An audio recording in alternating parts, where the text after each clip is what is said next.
Hello everyone, welcome back to my channel Pragya study point. आज video रे आमे सप्तम श्रेणी विज्ञान पुस्तक रे थिबा षष्ठ अध्याय ताप और ताप संचरण विषयटीर अभ्यास कार्य आलोचना करिबा। अच्छा पिला माने अभ्यास कार्य आलोचना करिया पूर्व आपण माने जदि एही चैनल रे प्रथम करी आस्थिबे तेबे सब्सक्राइब करिया को जम्मा भूलिबे नहीं। वर्तमान अभ्यास कार्य आरंभ करिबा। 1 नंबर गोटे स्टील बा एल्युमिनियम रो डेक्ची रे पानी नै चुली रे बसाई पानी को गरम कले ए क्षेत्र में ताप संचरण रो केउ प्रक्रिया क्रियाशील होता है लेख एवं बुझाओ। यार उत्तर हेबो प्रथम स्टील बा एल्युमिनियम डेक्ची रो परिवहन प्रणाली रे उत्तप्त हुए।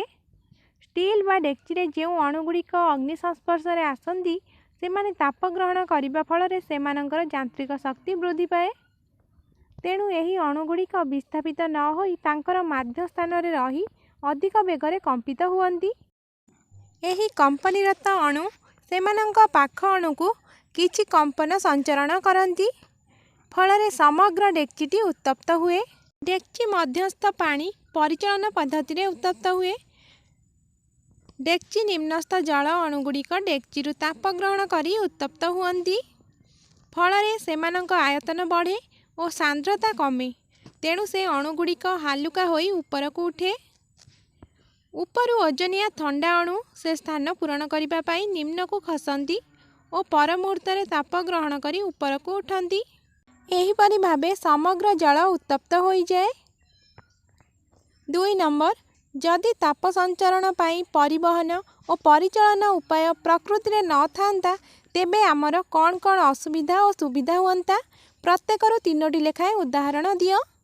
यार उत्तर हेबो असुविधा एवं सुविधा आमे लेखिबा। प्रथमे लेखिबा रोषेई करी खाइबा संभवपर हेउ न थांता। पवन चलाचल होई पारंता नाही। जलचक्र संभवपर हुअंता नाही तेणु वर्षा मध्य हुअंता नाही। एवं सुविधा गुड़िक लेखिबा घूर्णिबात्या हुअंता नाही। घूर्णिबात्या आमर अनेक क्षयक्षति करे। खंडियाभूत और झड़ तोफान मध्य संभवपर हुअंता नाही। ग्रीष्म दिने अंशुघात हेबार भय न थांता। 3 नंबर देख ग्रीष्म ऋतु रे खरा बेले कला कना और धला कना रे तैयारी छता व्यवहार करिबा उपयुक्त हेबो बुझाओ। यार उत्तर आमे माने लेखिबा ग्रीष्म ऋतु रे खरा बेले कला कना तैयारी छता व्यवहार कले यह तापमात्रा को शोषि निए किंतु किछि समय परे यह शोषित ताप को विकिरण करे तेणु आमको गरम अनुभूत हुए। धला कना तैयारी छता व्यवहार कले ताहा सूर्य किरण को प्रतिफलन करिदिए तेणु शीघ्र ताती जाए नहीं। तेणु धला कना थिबा छता व्यवहार करिबा भलो। तो आमे माने बुझिले जे आमे धला कना छता व्यवहार करिबा। 4 नंबर ज्वर तापमान यंत्र और परीक्षागार तापमान यंत्र मध्यरे थिबा 2टी सामंजस्य और 2टी पार्थक्य लेख। यार उत्तर लेखिबा उभय तापमान यंत्र रे पारद को तापमानीय पदार्थ रूपे व्यवहार करा जाए एवं उभय तापमान यंत्र अंशांकित होइथाए। आमे लेखिबा एबे ज्वर तापमान यंत्र और परीक्षागार तापमान यंत्र मध्यरे सामंजस्य। प्रथमे लेखिबा ज्वर तापमान यंत्र रे एहार लंब प्राय 10 सेमी किंतु परीक्षागार तापमान यंत्र लंब प्राय 30 सेमी। 2 रे लेखिबा तापमान यंत्र को काख तले बा जीभ तले 2-3 मिनिट रखी पदा को आनी शरीर तापमात्रा मापी हुए। वर्तमान परीक्षागार तापमान यंत्र लेखिबा एही तापमान यंत्र को बाहर को आनिले पारद स्तंभर उच्चता कमी जाए तेणु तापमात्रा जानी हुए नहीं। केवल वस्तु सह लागि करी थिबा बेले ताहा उष्णता बा वस्तुर उष्णता मापी थाए। 5 नंबर शीत दिने तुमको गोटाए मोटा कंबल बा 2टी पतला कंबल जोखी घोड़ी हेबाकू विकल्प दियागला तुमे केउटी और काहींकी बाछिब लेख।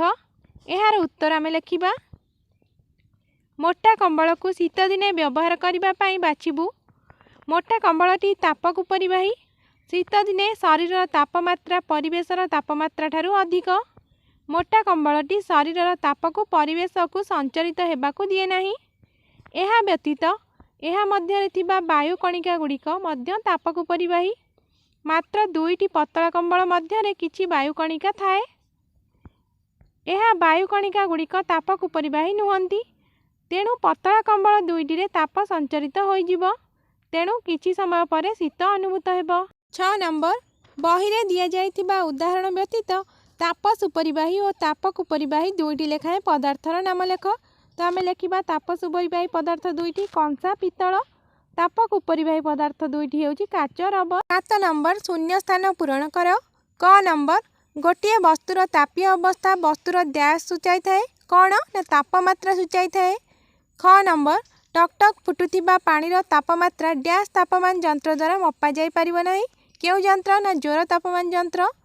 ग नंबर डैश उपाय ताप संचरण पाई कौनसी माध्यम दरकार हुए नाही एठारे कौन हेबो ना विकिरण उपाय ताप संचरण पाई कौनसी माध्यम दरकार हुए नाही।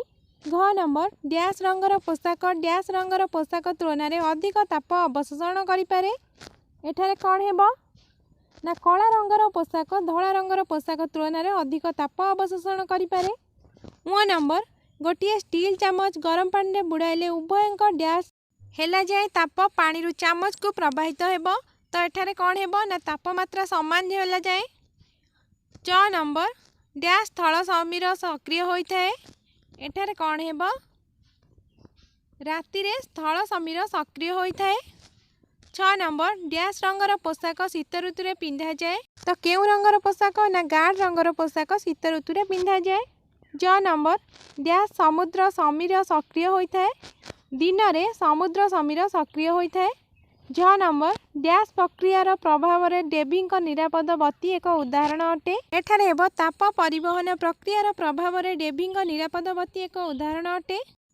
8 नंबर 30 डिग्री सेल्सियस तापमात्रा थिबा 1 लिटर पानी सहित 50 डिग्री सेल्सियस तापमात्रा थिबा हाफ लिटर पानी मिसागला तेबे एही मिश्रणर सर्वशेष तापमात्रा केते हेबो ना 30 डिग्री सेल्सियस रु बेसी और 50 डिग्री सेल्सियस रु कम हेबो।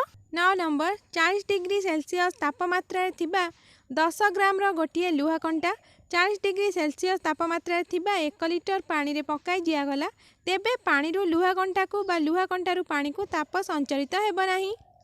10 नंबर गोटे प्लास्टिक चामच आइसक्रीम कप रे पुराइले तार अन्य प्रांतटी मोटे शीतल हेबो नाही।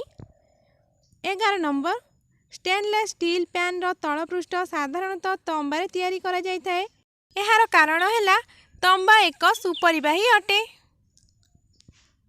12 नंबर जेउ जगार भीषण खरा हुए सेठी कोठा घर बाहर कांथ को धला रंग करा जाए काहेकि बुझाओ एहार उत्तर हेबो कोठा घर बाहर को धला रंग रे रंगाइबा द्वारा ताहा सूर्य किरण को प्रतिफलन कराई दिए तेणु ताहा ताप अवशोषण करे नाही तेणु घर भीतर को ताहा ताप विकिरण करिपारे नाही फल घर भीतर ठंडा रहे। 13 नंबर मरुभूमिर अधिवासी माने काहेकि साधारणतः धला पोशाक पिंधि थांती और मुंडरे धला पगड़ी बांधि थांती बुझाओ एहार उत्तर हेबो मरुभूमि रे अत्यधिक ताप अनुभूत हुए तेणु सेठारे अधिक गरम होता है धला रंग कम ताप अवशोषण करुथिबारु धला पोशाक पिंधिले देह को आराम लगे सेठाकार अधिवासी माने धला पोशाक व्यवहार करने फल ताप तांको शरीर मध्य को प्रवेश करिपारे नाही मुंडर केश कला होइथिबारु अनावृत मुंड अधिक ताप अवशोषण करी जंत्रणादायक होइपारे मुंडरे पगड़ी पिंधिले तापरु रक्षा मिले तेणु सेमानंकु गरम अनुभूत हुए नाही। 14 नंबर पृष्ठा 81 रे प्रश्न 11 रे थिबा परीक्षा को विश्लेषण करी कहि परिबो कि कागज सुपरिबाही ना कुपरिबाही तो एहार उत्तर हेबो पिला माने कोन लेखिबा ना तंबा अंश रे थिबा कागज जलिला नाही काठ अंश रे थिबा कागज जलिगला जदि कागज ताप सुपरिबाही होइथांता तेबे कागज रे ताप परिवहन होइथांता और तंबा ताप सुपरिबाही हेतु ताप तंबा अंश को कागज रु परिवाहित होइथांता तेणु कागज जली जाई नथांता कागज जलिबा हेतु प्रमाणित हैला जे कागज ताप कुपरिबाही अटे। वीडियोटी भल लगिले लाइक शेयर कमेंट करने को भूलिए नहीं चैनल प्रथम करी आसिथिले सब्सक्राइब निश्चिंत करदेवे। धन्यवाद।